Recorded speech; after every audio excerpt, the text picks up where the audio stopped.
Petrol डीजलना भावने लईने सौथी मोटा समाचार। देशभરમાં पेट्रोल અને ડીઝલના ભાવમાં ધરખમ વધારો થયો હોવાના સમાચાર મળી રહ્યા છે।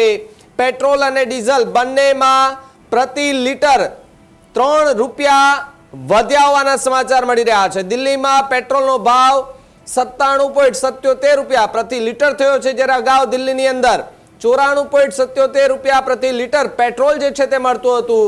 એટલે કે 3 રૂપિયા જેટલો પેટ્રોલનો ભાવ જે છે તે અત્યારે જોવા મળી રહ્યો છે। ઈરાન અને અમેરિકા વચ્ચેના જે યુદ્ધ બાદ ક્રૂડ ઓઇલ છે તેમના ભાવ ઝડપથી વધી રહ્યા છે। યુદ્ધ પહેલા ક્રૂડ ઓઇલ લગભગ $70 પ્રતિ બેરલ વેચાતું હતું। હવે ક્રૂડ ઓઇલનો ભાવ $100 પ્રતિ બેરલને પાર પહોંચી ચૂક્યો છે। ક્રૂડ ઓઇલના વધતા ભાવને કારણે તેલ કંપનીઓ પર આર્થિક દબાણ વધતું જોવા મળી રહ્યું છે, ત્યારે નુકસાનીની ભરપાઈ કરવા કંપનીઓએ ભાવ વધારો કરવાનો નિર્ણય લીધો છે। લાંબા સમય સુધી ક્રૂડ ઓઇલ મોંઘું રહેશે તો આનાથી પણ વધુ ભાવ વધે તેવી શક્યતાઓ જોવા મળી રહી છે।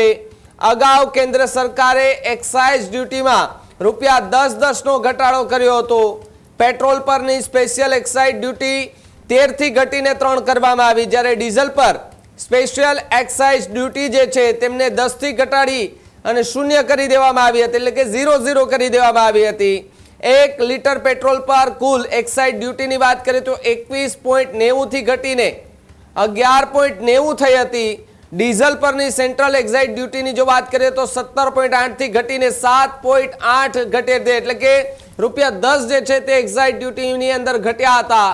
જો કે હાલ જે યુદ્ધની સ્થિતિ અને આ યુદ્ધની સ્થિતિ વચ્ચે પેટ્રોલ અને ડીઝલના ભાવ વધવાના નક્કી મનાઈ રહ્યા હતા। એ જ સમય દરમિયાન આજે વહેલી સવારે સમાચાર મળે છે કે દેશભરની અંદર પેટ્રોલ અને ડીઝલના ભાવમાં વધારો થઈ ચૂક્યો છે।